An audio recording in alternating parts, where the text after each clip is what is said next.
The call that shattered my world came at 3 a.m., but the real nightmare had been happening for years while I slept soundly in my ignorance. The snow fell like ash from a burning world, each flake a reminder of promises broken and trust shattered. 5 years. That's how long I'd let silence poison the space between me and my daughter, Sophia. 5 years since our explosive argument over her marriage to Derek. But tonight, something darker than winter pulled me toward their mansion in Willowbrook Estates. My grandson Tyler's 18th birthday had passed 2 weeks ago without a word. That silence screamed louder than any cry for help. I sat in my truck outside their gates, watching the fortress they built to keep the world out, or to keep secrets in. Through the iron bars, I could see the main house ablaze with lights, Derek's Porsche in the driveway, Sophia's Mercedes beside it. But something was wrong. The pool house at the edge of the property, a single window glowed there, flickering like a dying ember. My chest constricted. Why would anyone be in the pool house in 20-degree weather? Then I saw him, a shadow against the window, pacing back and forth. Tyler. My grandson was living in an unheated pool house in the dead of winter while his family enjoyed the warmth of their 6-bedroom mansion. The rage that flooded through me could have melted every snowflake between here and hell. 23 years as a detective had taught me to read scenes, and this one screamed louder than any crime scene I'd ever processed. This wasn't teenage rebellion. This wasn't a timeout. This was systematic cruelty disguised as family discipline. The gate code hadn't changed. Sophia always used our old anniversary date, even after everything. I punched it in and drove straight to the pool house, my hands shaking with fury I could barely contain. Through the thin walls, I could hear him coughing, the kind that comes from prolonged exposure to cold. I didn't knock. I couldn't. The door was locked from the outside, a padlock that turned my blood to ice. I grabbed the bolt cutters from my truck and snapped it like I was severing the lies that had kept me away. The door swung open to reveal my grandson, wrapped in a thin blanket, his breath visible in the frigid air. "Grandpa?" His voice cracked, not from emotion, but from illness. "You can't be here. If Derek finds out—" "Derek can go to hell," I growled, pulling off my coat to wrap around Tyler's skeletal frame.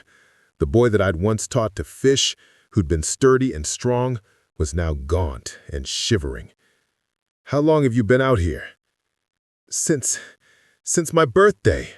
I refused to sign over my trust fund from Dad. Derek said I needed to learn gratitude." Tyler's laugh was bitter as winter wind. 2 weeks of gratitude and counting. 2 weeks. They'd locked an 18-year-old in an unheated pool house for 2 weeks in freezing temperatures because he wouldn't give them money that wasn't theirs. The betrayal cut deeper than any blade. When family becomes your enemy, where do you turn? You know what's worse than witnessing abuse? Scrolling past without subscribing when these stories could save someone you know. But sure, keep telling yourself it's not your problem. They say blood is thicker than water, but what happens when that blood turns toxic enough to poison everything it touches? I half-carried Tyler to my truck, his weight frighteningly light against my shoulder. As the heater blasted and color slowly returned to his face, the full story spilled out like blood from a wound that had festered too long.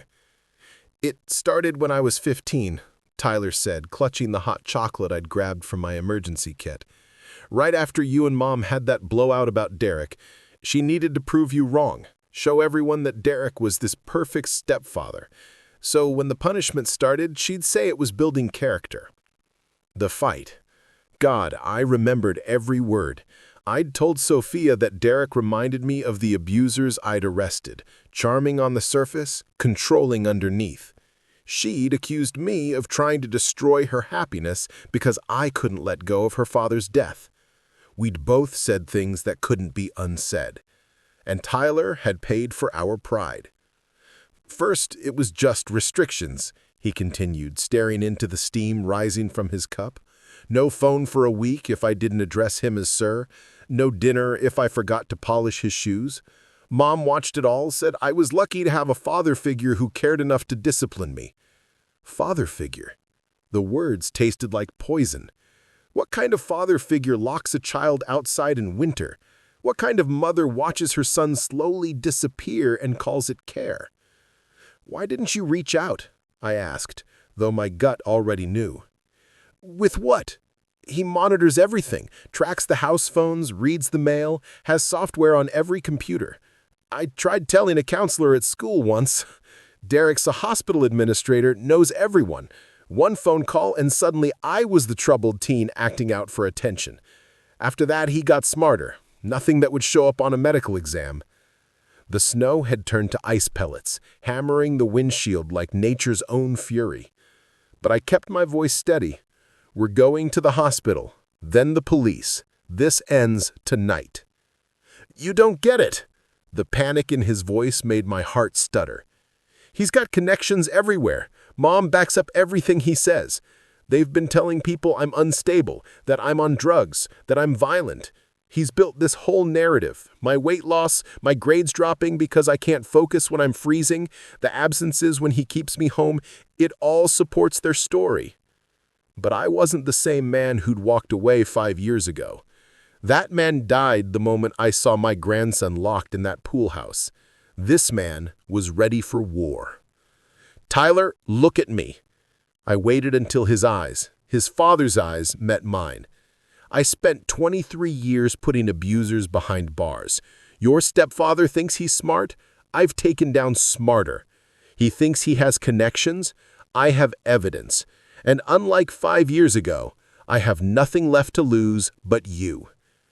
For the first time since I'd found him, something sparked in Tyler's eyes. You mean it? You won't just leave again? I left once because of pride, never again. I pulled out my phone, scrolling to a contact I'd saved for emergencies. Dr. Patricia Reeves, former FBI, now runs a private practice specializing in abuse documentation. She's handled cases that make Derek look like an amateur. We're going to document every day, every punishment, every moment they stole from you, and then we're going to burn their perfect life to the ground. The hospital walls had seen countless tragedies, but none would haunt me more than the map of scars hidden beneath my grandson's clothes. The emergency room lights exposed truths that darkness had hidden.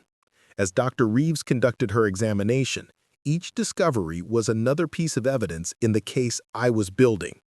Frostbite on his fingers and toes, malnutrition that had stunted his growth, stress markers that showed years of sustained psychological torture. This is systematic abuse, Dr. Reeves told me while Tyler got a chest x-ray for his pneumonia. The patterns indicate prolonged isolation, food restriction, and exposure to extreme temperatures. In my FBI days, we saw similar tactics in prisoner interrogations. Prisoner. That's what my grandson had become in his own home. While I'd nursed my wounded ego, Tyler had been surviving a domestic war zone. The betrayal was a two-way street. Sophia had betrayed her son by enabling his torture, and I'd betrayed them both by letting pride keep me away. My phone exploded with texts. Sophia finally noticed her son was gone. Where is Tyler? This is kidnapping. Derek's calling the police.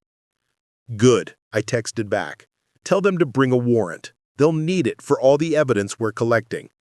The phone rang immediately. Dad, what have you done? Tyler's sick. He needs to come home where we can take care of him. Take care of him, like you've been doing in that pool house. Yes, he's sick. Pneumonia from 2 weeks of exposure. Did you know hypothermia can cause permanent organ damage? Or that malnutrition in teenagers affects brain development? Your husband's character building might have caused lasting harm to your son. Your son, Sophia. Remember when he was your miracle baby? Silence stretched like a taut wire. Then, you don't understand. Derek has rules. Tyler refuses to follow them. He's defiant, ungrateful. Ungrateful for being locked in an unheated building, for being starved, for being treated worse than death row inmates. What happened to you, Sophia? What happened to the woman who fought for custody because she couldn't bear to be away from her baby for one night? That woman was weak. The venom in her voice could have poisoned a city. That woman let Tyler's father die in a car accident because she was too weak to stop him from driving that night. Derek showed me strength. He showed me that children need firm boundaries. Derek showed you how to be an abuser. I said it quietly, but the impact was nuclear. And you chose him over your own son. The line went dead, but I knew this was just the opening salvo. Derek wouldn't let his carefully constructed image crumble without a fight.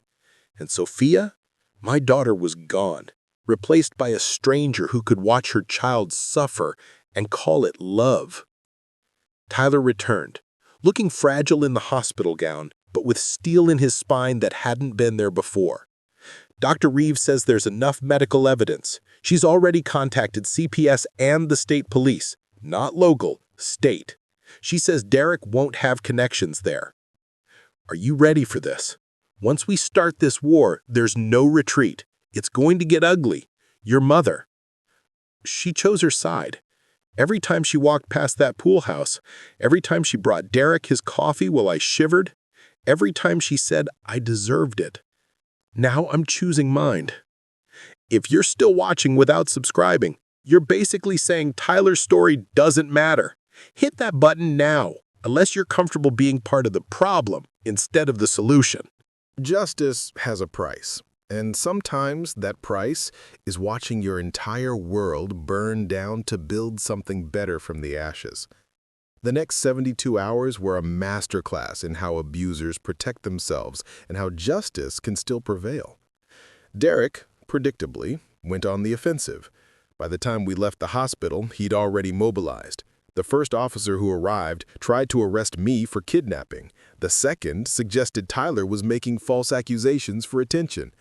But Dr. Reeves hadn't spent 15 years in the FBI without learning how to play hardball. One call to her former partner, now heading the state's Crimes Against Children unit, and suddenly everyone was very interested in proper procedure. Tyler testified with the precision of someone who'd been preparing for this moment his entire life. Every date, every incident, every cruelty cataloged with photographic memory. August 10th, he told the state investigator, locked in the basement for 20 hours because I wouldn't call Derek Dad at his office party. No food, no water, no bathroom. Mom told the neighbors I was visiting colleges. October 2nd, Derek restricted my food to 1 meal a day for a month because I'd gained 5 pounds over summer. Said I was getting fat like my real father. Mom measured my portions to make sure I didn't cheat. December 25th, Christmas in the garage because I bought Mom a present with my own money instead of the one Derek picked out. 8 hours sitting on concrete while they opened presents inside. I could hear them laughing. Each incident was corroborated by medical evidence, school records showing mysterious absences, and Tyler's own meticulous documentation. But the smoking gun came from an unexpected source. Derek installed cameras, Tyler explained during a break, to monitor my behavior when they were out. He never thought someone would use his own surveillance against him. My brilliant grandson. Even in hell, he'd been thinking like a survivor. The footage was devastating. Hours of a teenager locked in various rooms, begging for food, for warmth, for basic human dignity. Sophia walking past as Tyler pleaded through locked doors. Derek laughing as he showed golf buddies his foolproof parenting technique like he was sharing a recipe. But the worst was Tyler's birthday. The camera captured everything. Tyler refusing to sign over his trust fund, Derek's escalation from threats to violence, dragging him to the pool house, and Sophia, my daughter, holding the padlock while Derek forced Tyler inside, then calmly returning to the house to cut Tyler's birthday cake without him. The prosecutor took one look and upgraded the charges to aggravated child abuse, false imprisonment, and attempted financial exploitation. Derek's hospital connections evaporated overnight. Turns out even corrupt administrators distanced themselves from video evidence of child torture. Imagine being the person who watches this without subscribing, then goes back to their comfortable life pretending stories like Tyler's don't happen every day. Must be nice living in that bubble. Sometimes the hardest battles aren't with our enemies, but with the ghosts of people we used to love. The confrontation I'd been dreading came 5 days later. Sophia ambushed me at the courthouse, looking like a ghost wearing designer clothes. The confident prosecutor who'd once fought for children's rights was gone, replaced by someone hollow and desperate. "You've destroyed everything," she hissed, cornering me in the parking garage. "Derek's been suspended, we're losing the house, his ex-wife is suing for full custody of his kids. Are you satisfied?" "Am I satisfied that Tyler is safe? Yes. Am I satisfied that your husband is facing justice? Absolutely. Am I satisfied that my daughter became someone who could padlock her own son in a freezing pool house? No, Sophia. That destroys me." "You don't understand the pressure." Tears streamed down her face, but they felt rehearsed. "After Ryan died, I was nothing. A single mother with law school debt and a baby. Derek gave us everything. Stability, status, a future. All Tyler had to do was show respect, follow the rules, be grateful." Grateful for hypothermia, for starvation, for being treated like a prisoner? What happened to the woman who spent 3 years prosecuting child abusers, who cried over every case because she couldn't imagine anyone hurting a child? That woman was a fool. The mask finally shattered. That woman believed love was enough. That woman let her husband drive drunk because she was too weak to take his keys. Derek showed me that love without control is chaos. The children need fear to respect boundaries. Derek turned you into a monster. I said it softly, but the words hit like a sledgehammer. He isolated you, twisted your grief into something ugly, and you let him. You chose him over your son. He's lying. The footage is edited. He's always been manipulative, always trying to break us up. Stop. I showed her the medical reports. Frostbite, pneumonia, malnutrition, stress fractures from being pushed downstairs. Is his body lying too? Are the x-rays manipulative? Sophia stared at the evidence, and for one moment, I saw my daughter trying to break through. Then Derek's programming reasserted itself, and she pushed the papers away. He did it to himself, for attention, for money, because he's jealous. Leave. I was done trying to reach someone who chose to stay lost.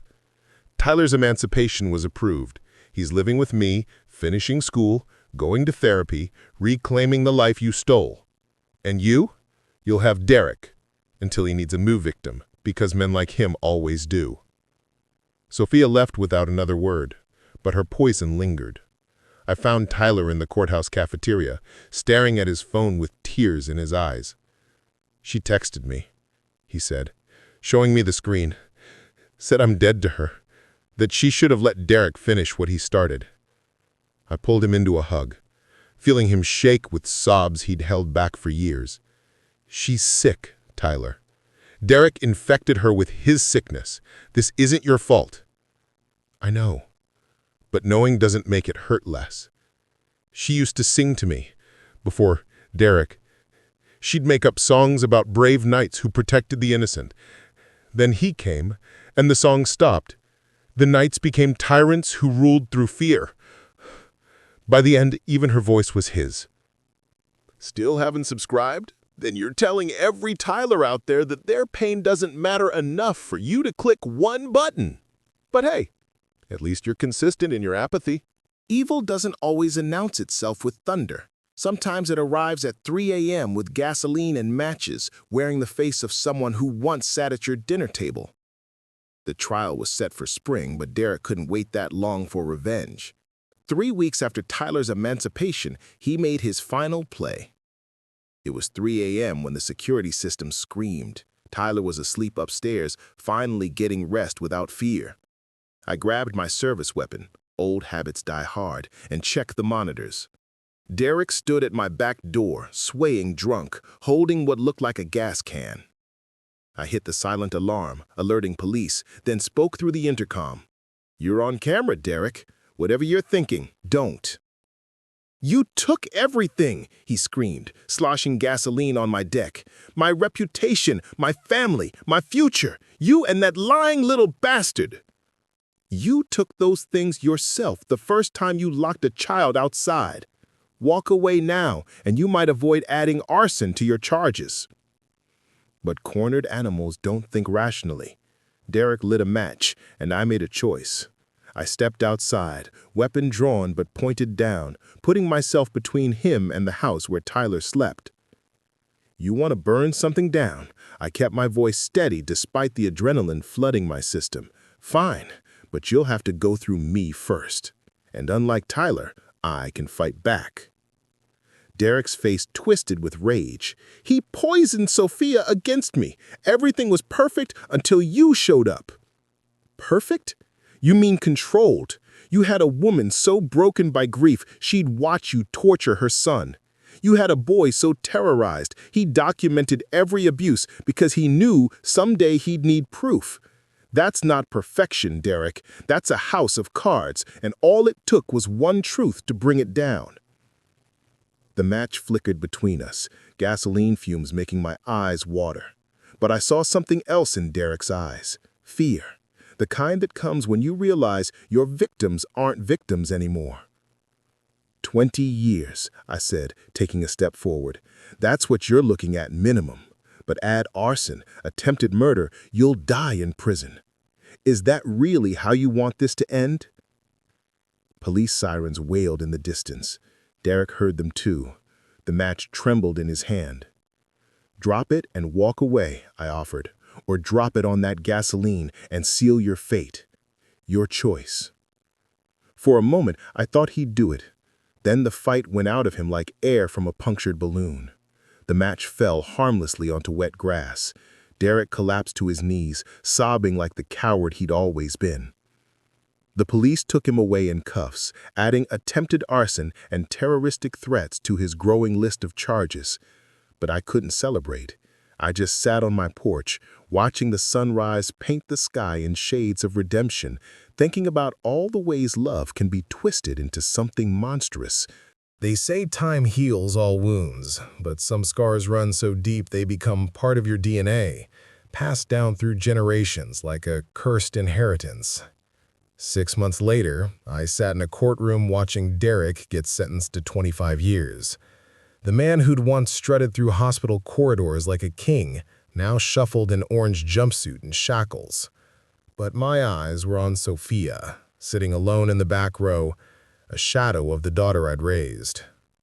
Tyler testified with a strength that made me proud and broke my heart simultaneously. He spoke clearly, without hatred, just truth. Every word was a nail in Derek's coffin and a dagger in Sophia's denial. "I don't hate him," Tyler said when asked about Derek. "I pity him. He's so broken inside that the only way he could feel powerful was by breaking others. But I refuse to let his brokenness define my future." The judge, a grandmother herself, didn't hide her disgust. "Mr. Derek Morrison, you systematically tortured a child under the guise of discipline. You isolated him, starved him, subjected him to conditions that violate basic human rights. Worse, you corrupted a mother's love, turning her into your accomplice. 25 years is merciful compared to what you deserve." Derek screamed about appeals, about injustice, about being framed. But nobody listened anymore. His power had evaporated the moment Tyler found his voice. After the sentencing, Sophia approached us in the parking lot. She looked like she'd aged 20 years in 6 months. "I know you hate me," she said, not meeting her eyes. "I don't hate you," Tyler replied before I could speak. Nothing, you. You're just gone. The mom I loved died the day she chose him over me. You're just wearing her face." The cruelty of truth delivered so calmly was worse than any scream. Sophia flinched like she'd been slapped. I'm getting help. Therapy. Trying to understand how I became this. Good. Do it for yourself. Because I'm done waiting for you to remember how to love me. He walked away, leaving Sophia and me alone. My daughter looked at me with eyes full of regret and something else, recognition of what she'd become. I killed her, didn't I? The daughter you raised? I killed her and became something else. Yes, I said simply. But maybe she's not completely dead. Maybe with enough work, enough truth, enough facing what you've done, maybe part of her can come back. Not for Tyler. He's right, that bridge is ash. But for yourself. For the future children you might help as a prosecutor who understands how abuse really works. She nodded, tears falling silently. Then she walked away, and I let her go.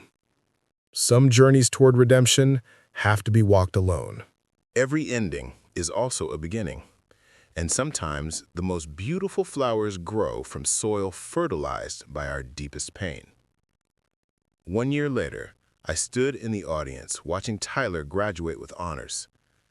The skeletal boy I'd found in a pool house had transformed into a young man with purpose. His valedictorian speech wasn't about academic achievements. It was about survival, resilience, and the power of breaking silence. Abuse thrives in darkness, Tyler told the packed auditorium. It feeds on shame, on secrets, on the fear that nobody will believe us. But the moment we speak our truth, we take back our power. To anyone out there living in their own pool house, metaphorical or literal, know this: your pain is real, your voice matters, and somewhere, someone is waiting to believe you. The standing ovation lasted 5 minutes, but Tyler's eyes found mine in the crowd, and that small smile was worth more than all the applause in the world. After the ceremony, we sat in our backyard, the same one Derek had tried to burn down. Tyler was heading to Columbia on a full scholarship, planning to study law with a focus on children's advocacy. The boy who'd been voiceless wanted to become the voice for others. I got a letter, he said suddenly, pulling an envelope from his graduation gown. From Mom. I tensed, protective instincts flaring. You don't have to read it. I already did. He handed it to me. I want you to see. Sophia's handwriting was shaky, but the words were clear. Tyler, I don't ask for forgiveness because I don't deserve it. I don't ask for understanding because there is none for what I did. I write only to say this: you survived despite me, not because of me. You found your strength in my weakness. You became extraordinary in the face of my ordinary cruelty. I'm working with abuse survivors now, telling our story as a warning. Every time I speak, I see their faces change when they realize I was the mother who held the padlock. Good. Let them see what complicity looks like. Let them recognize it in themselves before it's too late. You owe me nothing, but know that every child I help save is my inadequate apology to you. Every mother I wake up is my attempt to resurrect the one who died in me. Live brilliantly. You've earned it. The stranger who was once your mother. Tyler took the letter back, folded it carefully. I'm going to frame it, he said. Not because I forgive her, but because it's proof that even the worst people can choose to change. Maybe her helping others is just self-serving guilt. Maybe it's genuine redemption. Either way, if it saves even one kid from their own pool house, then something good came from our pain. The wisdom in his words humbled me. This young man who'd endured hell had emerged not bitter, but purposeful, not broken, but beautifully scarred. As the sun set on this chapter of our lives, Tyler asked, "Do you think Dad would be proud? My real dad?" I thought of Ryan, Sophia's first husband, who died never knowing his son would need saving. He'd be more than proud. He'd be in awe of the man you've become. And Grandma? My wife, gone 10 years now, who'd always said Tyler had an old soul. She'd say she knew all along you were destined for greatness, and she'd be planning your graduation party with enough food to feed an army. We laughed, and in that laughter was healing. Not the kind that erases scars, but the kind that transforms them into roadmaps for others lost in similar darkness. Tyler stood, stretched, looked at the house that had become his sanctuary. Thank you, Grandpa, for coming that night, for fighting when I couldn't, for believing when everyone else turned away. Thank you, I replied, for surviving long enough to be saved, for being brave enough to speak truth, for becoming the man who'll make sure other kids don't suffer alone. As he went inside to prepare for his graduation party, I remained in the garden, thinking about the strange mathematics of love and loss. We'd lost Sophia to Derek's darkness, but Tyler had emerged as a beacon of light. We'd lost 5 years to pride and silence, but gained a bond forged in truth and tested by fire. The scars of betrayal never fully fade. They remain, reminding us of battles fought and won, of love twisted into weapon and then reclaimed as shield. But scars also remind us that we survived, that we're stronger than what tried to break us, that sometimes the greatest victory is simply still being here to tell the tale. Tyler's story wasn't ending, it was beginning. And somewhere out there, a child locked in their own pool house would hear his words and find hope, find strength, find their voice. That's the thing about betrayal. It can destroy us or forge us into something unbreakable. The choice, always, is ours. If you've watched this entire story without subscribing, then you've witnessed the complete journey from abuse to survival to triumph, and you still haven't taken the single action that helps us share more stories like Tyler's. The subscribe button isn't just a click. It's a statement that these voices matter, that these stories need to be told, that you are willing to be part of the solution. Don't be the person who consumes pain for entertainment and gives nothing back. Subscribe now, or carry the weight of knowing you could have helped amplify these crucial stories, but chose not to.